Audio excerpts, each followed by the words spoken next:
السلام عليكم ورحمة الله وبركاته داوديال كسو دوادا برنامجك دستورك وحانا نوغا هادلينا maxay Soomaalidu ka filan karaan madaxweynaha cusub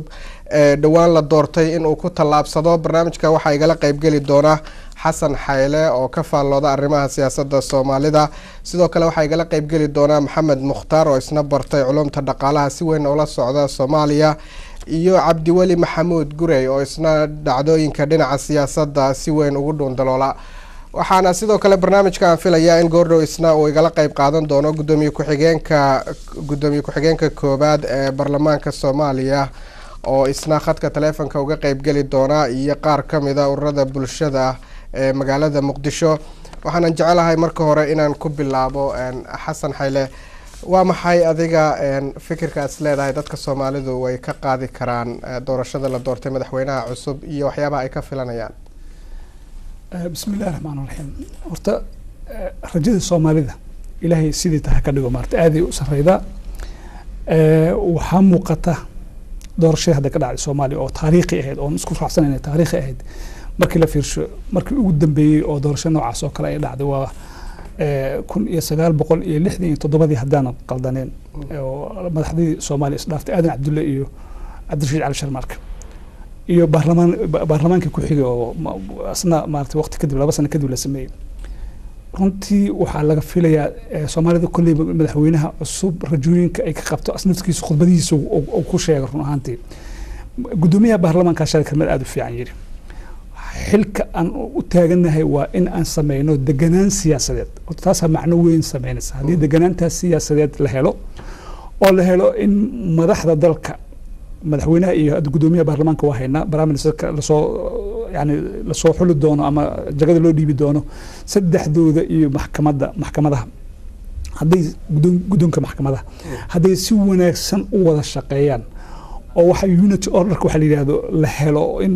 ayagii xataa uu khilaafaad jiro khilaafaadka ay si oo aan muuqan ama aan media u bandhigneen ama laga daba tago oo way ay ku xaliyaan ay sameeyaan kulba khilaafku waa dabiici waa wax fiican waxaan rajaynaynaa in ay si fiican yani arrimaha inta dambe in saas ku socoto ama santa Maxamed Mukhtaar ay runtii markaad fiiriso Soomaalida meesha joogan ha noqdo wadanka gudihiisa ama dibadiisa waxay ka wada siman yihiin in ay soo dhaweeyeen dawladdan cusub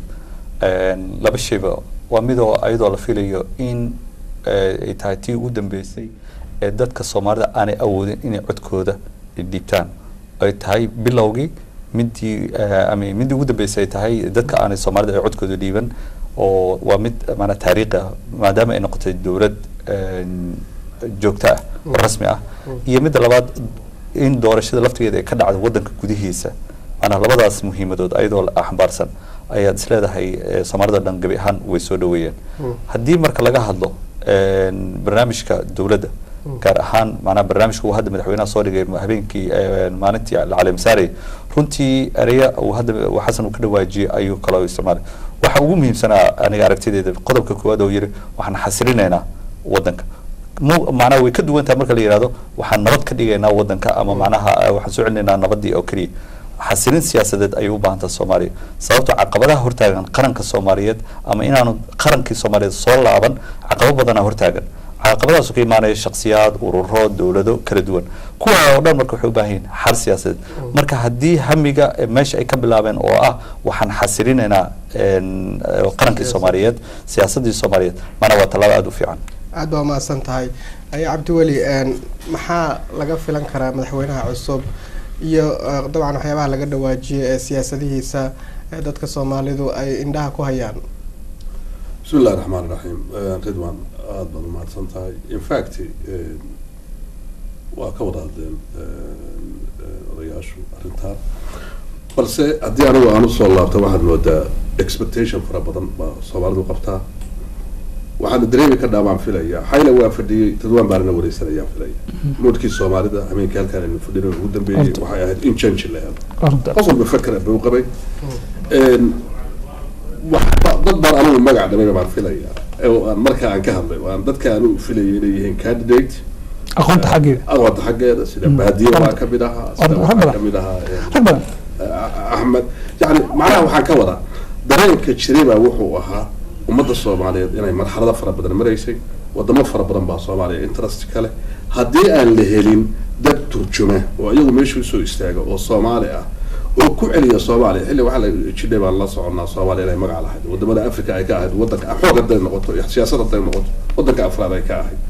ee magaca Soomaaliya ama qaab walba ha ahaado markaa systemkii jiray laakiin dad isku tiirsan oo mowqif leh oo Soomaalinimadu dhab ka tahay ayaa meesha ka muuqatay haddana waxaa soo ifbaxday madaxweynaha la doortay waxaan filayaa si unanimous baa lagu doortay waxaa doortayna ma ahayn madaxweynuhu miracle kuma imaanay wuxuu ku yimid bisayl dadka ka yimid iyo dadkii la tartamayay oo go'aansaday in la helo some form of change marka waxaan moodaa ra'yahan anigu waxaan qabaa marba haddii qulooyinkii change-gu ay yimaadeen waxaan filayaa wax badan inay buuxin doonaan oo ayaga laftigooda ay cawimayaan madaxweynihii tan kale oo laga maarmaanka waxa weeye فرق لي فول مدق مدى الله شقين مدحوينها وحو قبان كلام مجي marka waxaan ka rajeynayaa dhammaan ummadda Soomaaliyeed aad baa maasantahay xasan hadaan ku soo noqdo habeen dhaweyd markii madaxweynaha uu la kulmayay mudanayaasha baarlamaanka iyo murashaxiinta xilka kula tartamayay runtii waxaa ka muuqatay siyaasad aad moodid in dadka Soomaalida dhamaanteed uu doonayay inay ka wada qayb qaataan marxaladan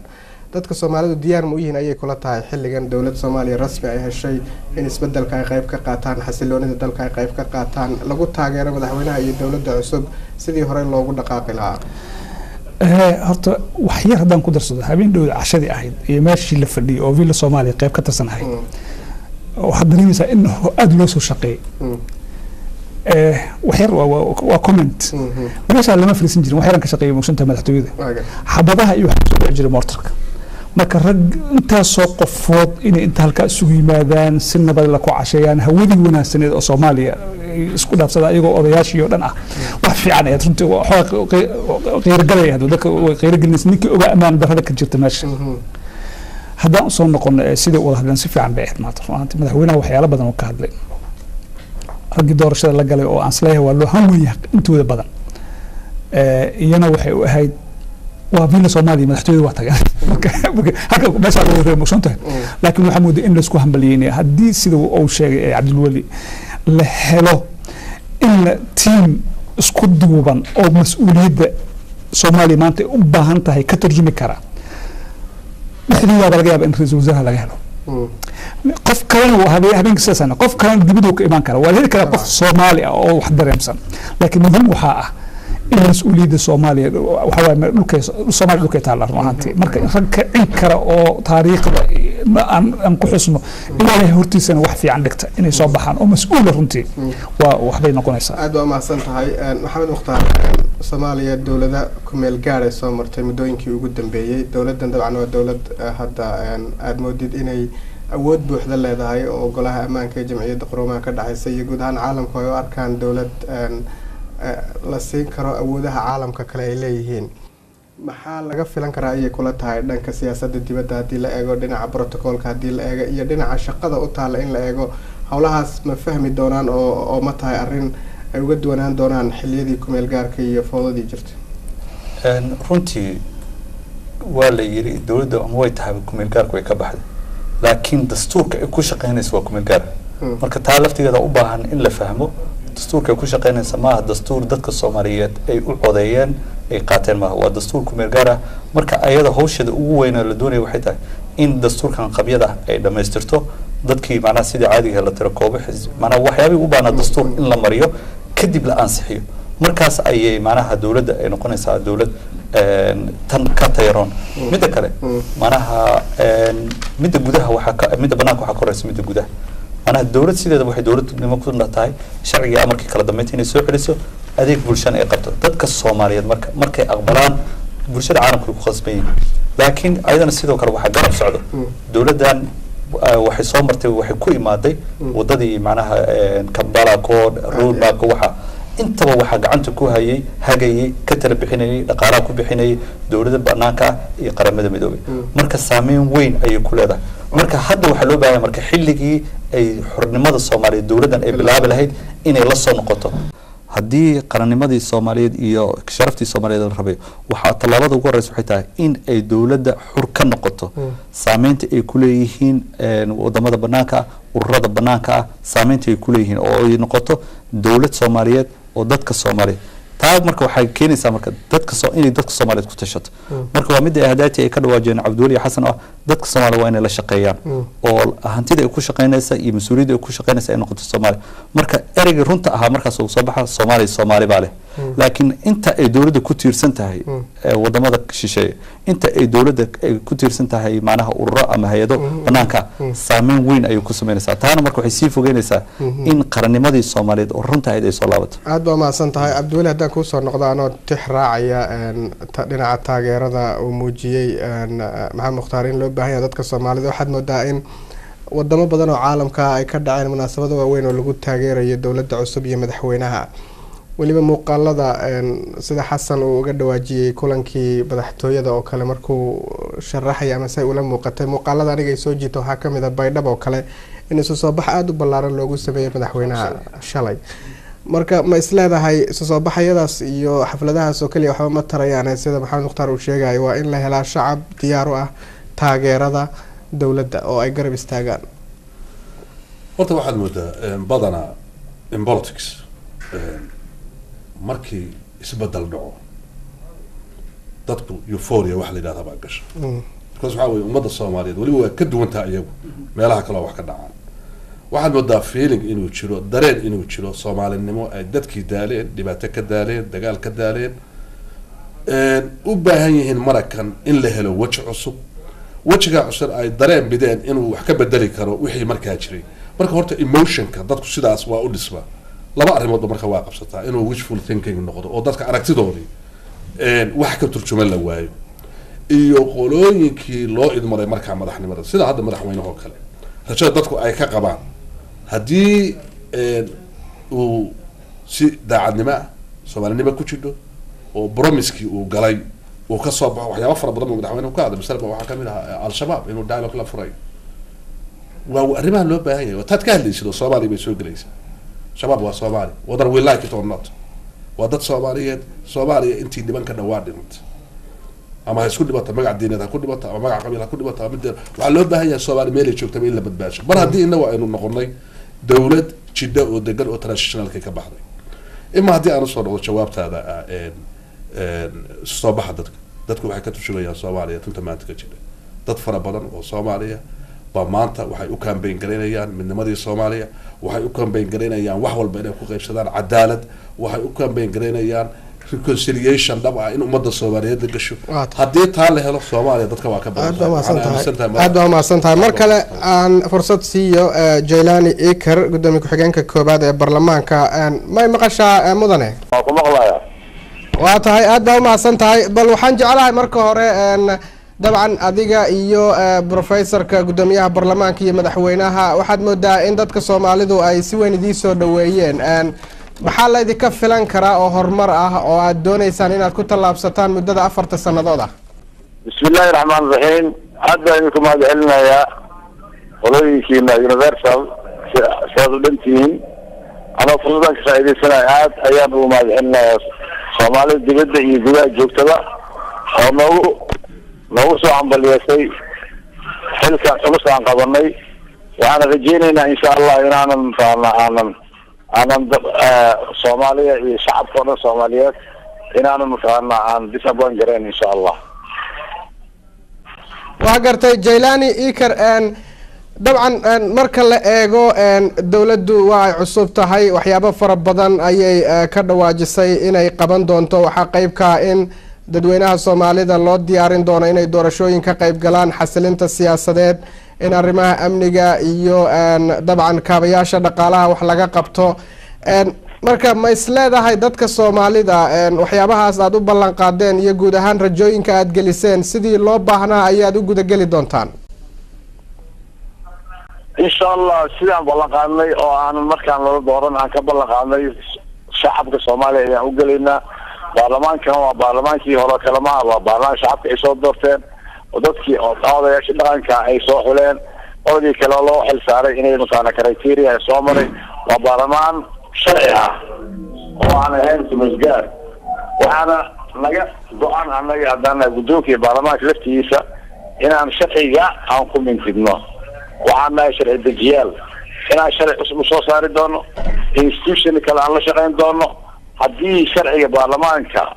oo soo dejiyo oo sidii ay tahay loo implement gareeyo wadanka wax kasta oo soo noqonaya nabadiisa dhaqaalihiisa kala dambeyntiisa waxaana ka go-aan baarlamaankan iyo guddoonkiisaba in cadaalad iyo sinaan dadkan maanta momentumka meesha oo maray aan ujeedno oo rabo in mataqaanaa aada ay u faraxsan yihiin isbedel ku yimid marna inaan niyad jibanin oo aan baarlamaanka hadduu ilaahay yidhaahdo shaqada ugu horeysa aan qaban doono inay yihiin guddiyaashii guddi kasto ama 14 guddi ama 15 weli go-aan maanan gaarin guddi kasta ninka mas-uul inoo naqanin professional ah oo guddigaas loo dhiibay shaqadiisa yaqaan hay'inkiisa taas oo kale xogeynta oo guddigeena sidaas oo kale haddii guddiyaashaasi sida aan ugu talagalnay aan u dhisnay ay ku shaqeeyaan waxay noqonaysaa guddi shaqooyinka baarlamaanka xoogiis qaban doona guddoonkana naftiisa shaqooyinka dejin doono oo khamiis kasta ay shirayaan xisaabtan dhinac kasta ah ha ahaado foreign policy ha ahaado siyaasada dibadda kuwa dhaqaalaha kuwa difaaca inta guddi jira inaan dhisno shaqooda ay qabsadaan mar haddii shaqooda qabsadaan waxaa malaynayaa in baarlamaanka oo u baahneen mataqaanaa wax kale oo ay ku filan yihiin dad professionals oo guddiyaas ka shaqeeya insha allah waa garta ugu dambeyn arrinta aad ka dhawaajisay ee ah in sharciga aad ilaalin doontaan dabcan wax weyn ayaa loo arkaa inay qeyb ka qaadan karta isbedelka haddii baarlamaanku uu u diyaar garoobo in sharciga la tiigsado oo ciddii maaragta ku xadgudubtana sharcigaasi maaragta lagu qaado marka arrintaas ma idinka tahay arrin dhab ah oo xaqiiq ah oo Soomaaliya aad kaga saaraysaan dulmigii iyo cadaalad darradii xooganeed ee uu soo maray oo xilligan wixii ka dambeeya sharciga uu noqonayo midka hagaya dalka dadweynahana dabcan la tixgelinayo baarlamaankan ridwaan waxa waa baarlamaan hadda dastuur leh oo dastuur ku shaqeynayo haddi ma dastuurkan waxyaabo badan ka maqan 4 sano soo socota waxaa loo idmo baarlamaankaas inuu wax bedelo waxna ku kordhiyo haddii dastuurkaasi baarlamaankan uu ka shaqeeyo oo si ay tahay dastuurkaas inkastoo qabi qoraal oo yahay ilaa afka laga geyn doono haddii ku shaqeeyaan wax dhibaato ah ma jiro haddii laakiin dastuurkii lagu heshiiyey oo soo socda 2005 ilaa laga hareer maro waxaa dhici karta in mataqaanaa ay dhibaato ka tabar laakiin dastuurkaasi oo qabi qoraalka ah oo 4 sano soo socota laga shaqeyn doono haddii kasii badan xataa ilaa afka laga gaarsiiyo haddii lagu mintido baarlamaankan iyo guddoonkiisa ku mintidaan waxaan u malaynayaa wadanka inay waxba loo baahneen مثلا dhinac kasta oo ama ahaado siyaasad bulsho dhinac kasta in mataqaanaa isaga filan doono insha allah waa tahay Jailani Ikar aad iyo aad baa u mahadsan tahay waqtigaagana waa kaaga mahadcelinaynaa waxa uu ahaa dabcan guddoomiye ku-xigeenka koobaad ee baarlamaanka Soomaaliya xasan xayli haddaan dib kugu soo noqdo waxyaabaha uu ka dhawaajiyey mas-uulkaas dowladda ka tirsan waxaad moodaa inay ay muujinayso in madaxda dowladda hadda ay qabaan rajo iyo hami in dadka Soomaalida waxa ay doonayaan ay dhabeeyaan sidee dadka Soomaalida laftirkooda looga heli karaa taageero ah inay dowladda caawiyaan horta qofku waxa la meesha u socdo waxa uu ugu socdo iyo sida uu ugu socdo hadduu labadaas yaqaan waxbaad ka doonaysaa markaad geedi ku socoto geedigaaga waxbaad rabtaa inaad aad ka soo hesho sida aad u socotana aad taqaano oo tabartaada iyo intaad masaafadaas aad jari karta aad ogsoon tahay waxay qofkaas meel buu higsadaa run ahaantii waxaa ka muuqata hadalka Jailani Ikar in guddoonka baarlamaanka oo asoo guddoomiye xogeen ku yahay xogeen koobaad oo ka yahay inay ogsoon yihiin waxa looga baahan yahay halka horta waxyaabahan ku farxa waxaa kamid ah guddiyada maanta doodina ku jirta waxyaabahan soo jiray haddii guddiyaha si professional loo dhiso asna hadda waa maarta waa uu noo sheegay oo yaqaanaan hawshooda dowladda la xisaabtami karaan arrimaha kala duwan oo amniga iyo bulshada iyo siyaasadda iyo dhaqaalaha dad yaqaana la helo ama la tashaxta baarlamaanka wuxuu yeelan karaa qasab ma dadka muusan tahay in baarlamaanka oo wax walba ku filan yahay ma aha dowladda hadda la taliya jira oo dhinacyo dhan kala taliya dad la tashiray oo khubaro ah oo Soomaaliya ilaahna waan si la helo waxaan maleynaa lana wada shaqeeyo in meesha loo socdo la tagiyo insha Allah tan kale oo bulshada maxaan ku sugaa bulshada hadda ka qayb qaadan ma dowladda kaliya inay shaqeyn karto sidii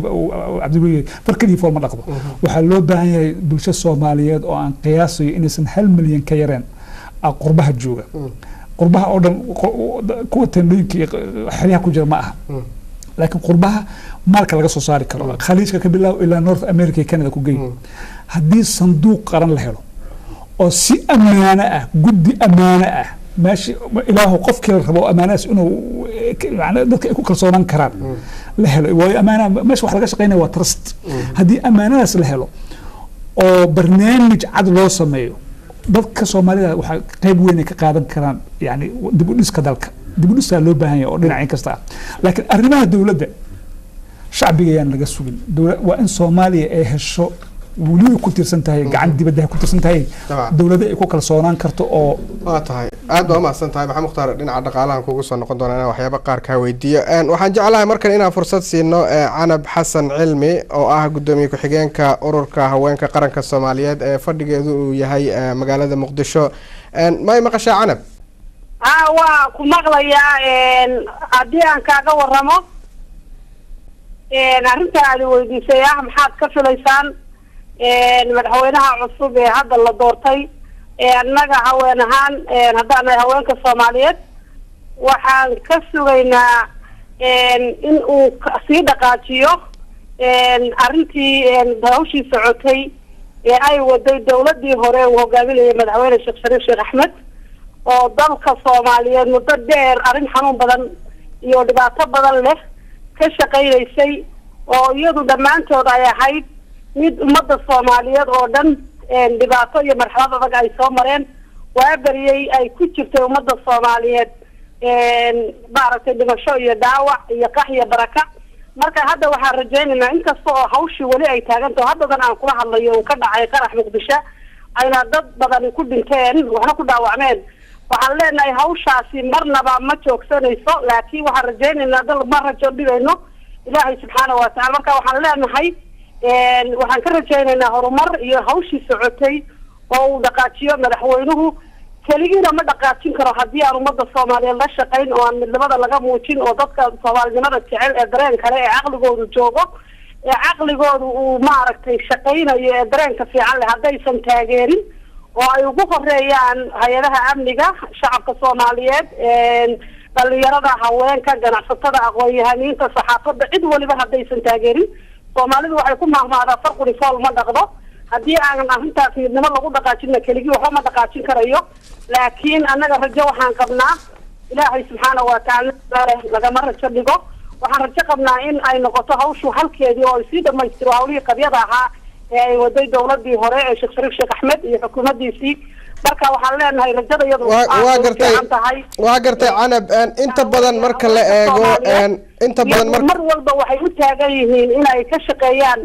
ay taageeraan dawladda oo ay gacan siiyaan oo iyagu way soo soo dib ku 20 sano wuxuu ku dhacay waa haweenka Soomaaliyeed in mar walba iyagu ay u taagan yihiin waxa dhimanaya waa wiilashoodii nimankoodii walaalahood artiyaashood adeeradood marka iyagu mar walba haweenku had iyo habeen waxay guure iyo gabdhaarada ugu jiraan in dalka Soomaaliyeed mar uu dago cagihiisa uu ku istaago marka anaga rajo fiican baan leenahay dareen fiican waa leenahay haweenka Soomaaliyeed waa tahay aad bay u mahadsan tahay Canab Xasan Cilmi gudoomiye ku-xigeenka ururka haweenka qaranka Soomaaliyeed oo iyadoo Muqdisho ku jirta khadka telefoonka igu waramaysay maxamed mukhtaar haddaan kuu soo noqdo arrimaha dhaqaalaha xasan meelaha qaarkood uu ka dhawaajiyay waxaad moodaa in dhibaatooyinka ugu weyn ee Soomaaliya haysta ay tahay in kaabayaashii dhaqaalaha aanay jirin in canshuur aysan jirin in hay-ado ama sharikado dhaqaalo abuuri kara aysan jirin madaxweynaha waxaa maalin uu ka dhawaajiyay markii madaxtooyada lagu sugnaa in xataa xilliga badxiranka marka la gaaro dekadii intii yareeda ka soo galaysa aanay jirin marka dhinacyada noocaas oo kale ah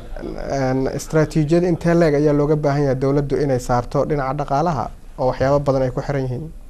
waa run dawlad kuma shaqayn karta xataa markay badda furan tahay in alboor iyo dekad canshuur ay ka qaaday wadan laguma socodsiin karo waa kuma filno laba ilaa xad imsa canshuur ka qaadaysaa haddii dadkii canshuurta aad dekada alboorka ka qaadaysa aad kordhiso dee dadku waxay kalifaysaa inaanay keenin alaabtii ama in ay kasoo dejiyaan meelo kale oo ay si contraband ay kusoo geliyaan magaalada Muqdisho tusaale ahaan marka dawlad qaran kuma shaqayn karo canshuur uu ka qaado dekada airport kaliya marka haddii la yiraahdo arrinta dhaqaalaha talaabada ugu horeysa ee aniga ilaa haboon waxay tahay madaxweynaha inuu magacaabo guddi aqoon-yahanaha oo dhaqaalaha Soomaaliya ka soo tala bixiyo sababtoo dhaqaalaha Soomaaliya laba shay ayuu u baahan yahay kow horta in la abuuro ilaahay dhaqaalaha labo in si fiican loo maareeyo marka taane waxaa jirtay dowladihii hadda kala soo qaad bagaati markay ahayd waagii carte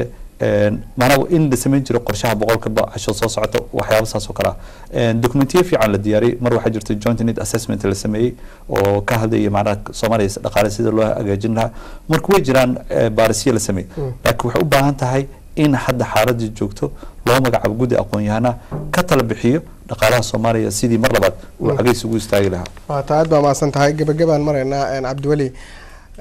gabadhii waa maqlaysay waxyaabaha ay ka hadlaysay soomaalida in ay qeyb ka qaataan arrimahan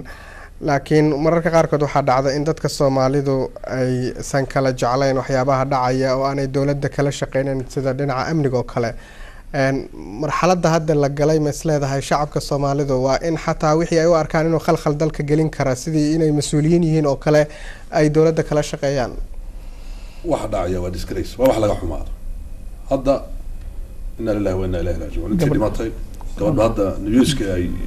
inagu hadda live ku jirnay oo sheegtay waa dad Soomaaliyeed inay victim yihiin maalintii ugu horreysay madaxweynaha victim la dabcan laga dhigay ilaahay baa ka badbaashay iyo madax meesha ku jira waxaan moodaa Soomaaliya xil baa saaran waxaan dadka dilaya oo diidaya dib u dhismaha wadanka wuxuu ka hadlay kaabiyaasha dhaqaalaha wala la taalo haddaan security jiro kaabiyaasha dhaqaaluhu ma shaqeynayso waxaan shaqeynay structure-ka dawladda oo dhan baan shaqeynay haddaan security jiro waa essential marka haddaan usoo noqdo su-aasha ana soo koobay waxaan aaminsanahay Soomaaliya waxay u baahan tahay faraj ayagu ay isu furaan misaal waxaa ugu filan waxyaaba ay keenaan aniga TV-ga waxaa ka mid ah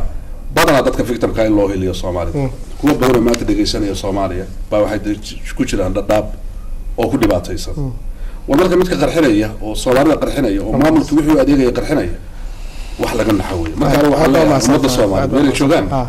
hadda daalay sidii maamulka wala qabaa aad baa mahadsan tahay cabdiweli gurey xasan xaylo ku mahad celinaya maxamed mukhtaar sidoo kale intaas ayaanan jecelahay daawadeen inaan kusoo gabagabeeyo barnaamijkeenii mar kale intaynu kulmi doono waa ridwaan xaaji cabdiweli oo idin leh nabadgelyo wasalaamu calaykum waraxmatullaahi wabarakaatu